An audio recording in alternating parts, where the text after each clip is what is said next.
Hello,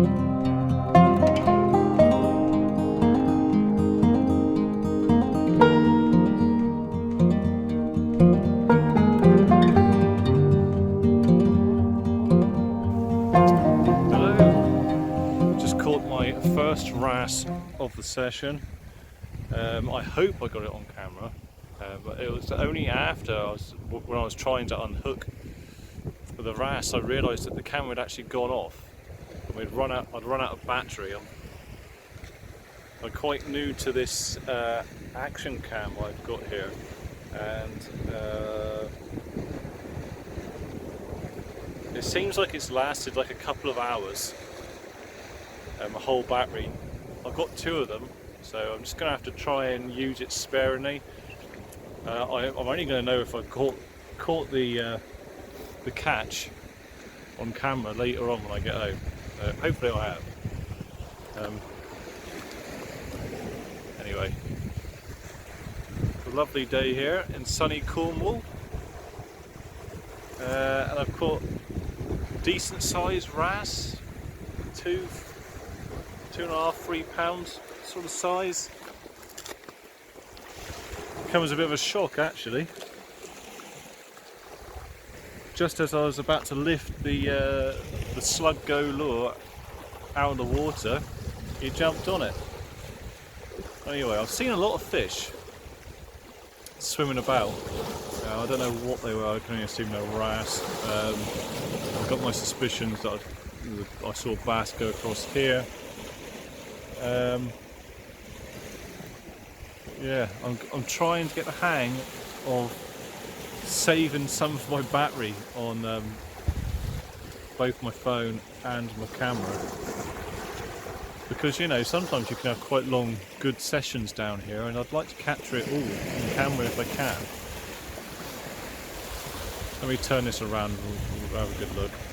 It's my fishing location of the morning. It's absolutely beautiful out here today. Got some boats having a cuddle up there. I like watching the boats. But yeah, it's not at all rough. It's nice. It's weird sort of weather we got at the moment. It keeps going cold and hot and cold and hot. The water still could do a bit of heating up before the fishing gets really good. I've seen no sand eel about. I thought there would be about now, but there's still time. It's still very, very early. This is where I caught the wrasse, just down there, just there. Got quite a decent fight actually. I've been using this Shakespeare rod for a while now because I snapped the tip off the other one. I don't know if I'm 100% happy with it. I think the tip is taking away some of the feel that you get when you film knocks and stuff with fish. I feel as if it's taking that out of it a little bit, but yeah, it does the job. So anyway, I need to stop waffling on now and get some fishing done.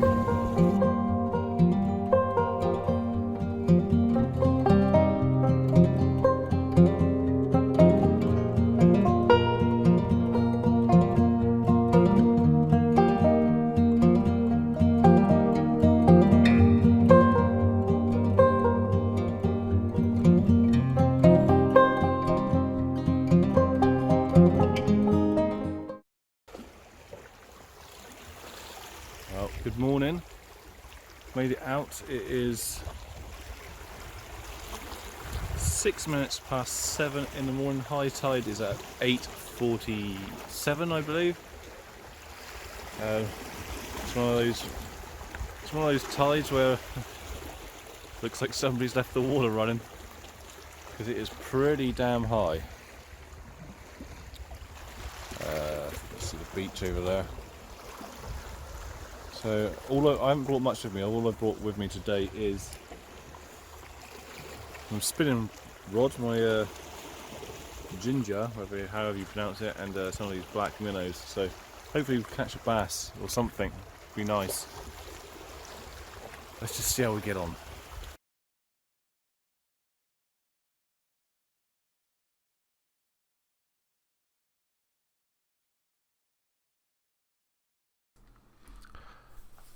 As you can see from watching the video, I don't believe I mistreat my fishing rods at all. I just think it's just unfortunate bad luck. You watched the last video and I snapped a rod, and there's a new video and I end up snapping a rod. I think it's just the way the cookie crumbles. But anyway, as you can see from watching the rest of the video, it's a lovely, lovely day. Lovely and calm anyway. As you can see here from this angle, I'm casting it along this rock ledge, just bumping it across the seabed, reeling it in slowly, feeding my way through all the kelp, and just feeding for any knock or bite from anything. Down there would live mostly wrasse and pollock. The lure that I'm using is a black minnow, a 120, and you can see in a minute that I do actually get quite a few bites, and I actually get the tail ripped off of my black minnow and have to change over.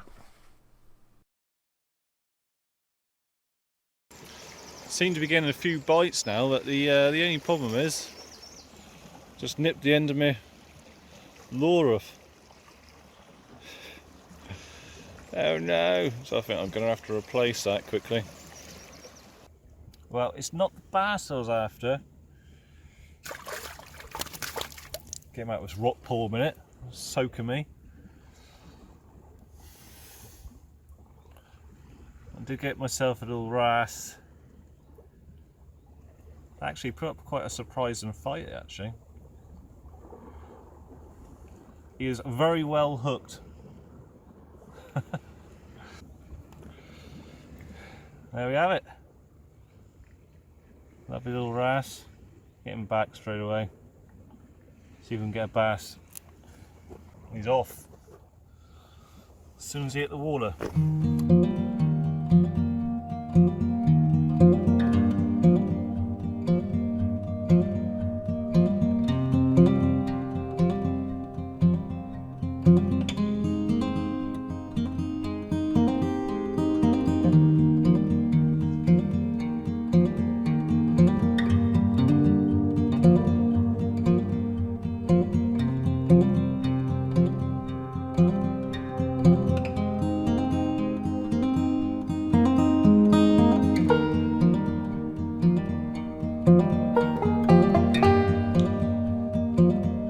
Okay, so I caught another wrasse.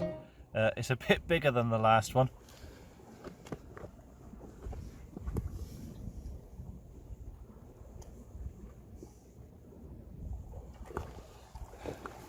There we go. Beast. Much better. Tons of fighting him. Better get him back before he breaks something. Nice looking fish though, hey? Let's get him back. He's not happy, but he's gone back. He actually landed on my fishing rod. I thought, you snap this one, I will not be happy. I've just brought a new fishing rod after snapping the last one. Anyway, decent fish. Still not a bass, but there we go. 2 this morning, so there's still time. It's not even high tide yet. It's 8:32 and high tide's at 47. So yeah, we're probably there. Right, let's get back to it. Well, I'm on to the third one now. Third Ballan wrasse of the morning. Not as big as the other one. Not as big as the first one, I don't think. Hopefully it's coming out in camera. Alright, I've got my glasses on, I can't see. This one's covered in loaches. I don't know if you can see that. Sometimes you get them and they've got these little parasites on them.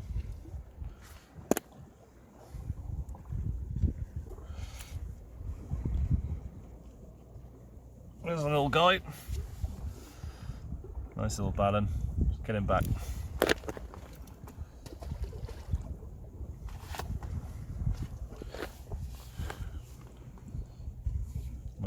is still going. It's got some, I don't know if it's coming out in camera, but it's got some pretty nasty bite marks in it now.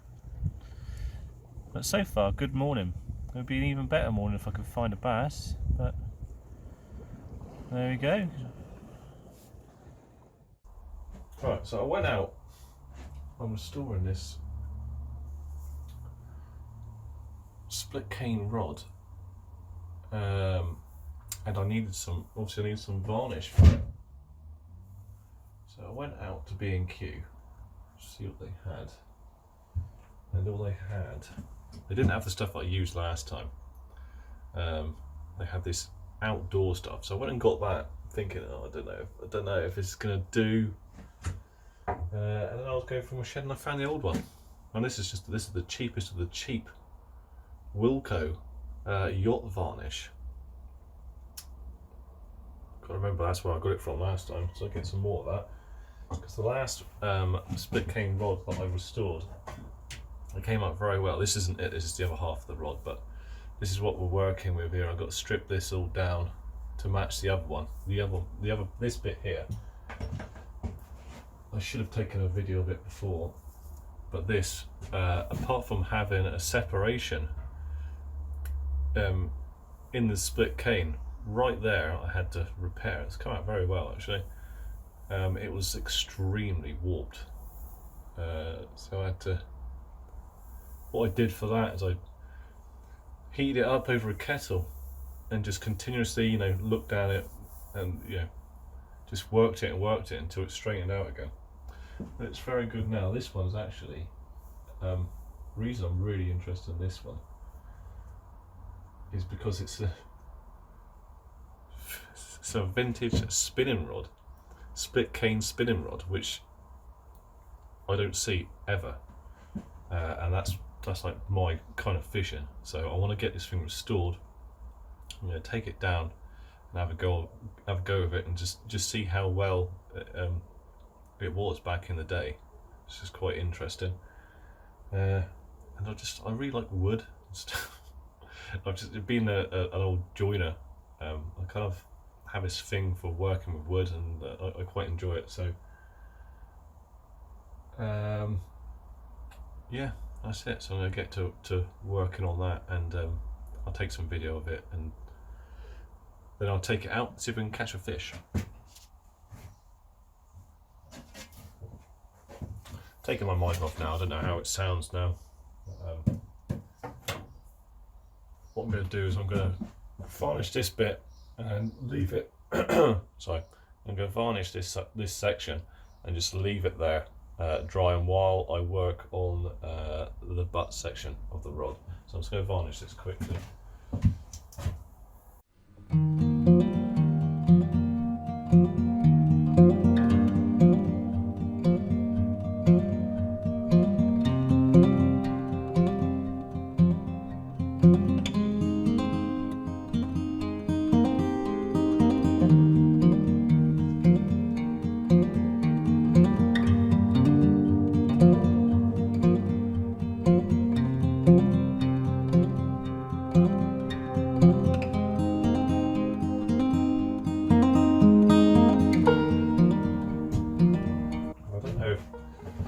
People realise that this is what you're supposed to do with old rods. Every now and again they need a good strip down of the old varnish, some new stuff applied, just like anything really. Some people like to do a drip method or varnishing where you just drip it from the top and just let it run off. I'm trying to save as much varnish as possible. Well, it's not that. I think if you leave it like that, it's going to drip naturally anyway. I've got more control of it this way, so that's why I've done it with a brush. Let's get to the more important part. Stripping this one down. I'm probably going to sit down and do this because it takes a bit of time. So, blade. This is what we're going to do. All we're going to do is just going to scrape it off, and that is it.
would you, like these rings here look like they're in the right spot. I mean, this is actually how the rod looked. This is a A.E. Rudge and Son of Redditch, and I found out a bit of research that it's called the Prince.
There we go.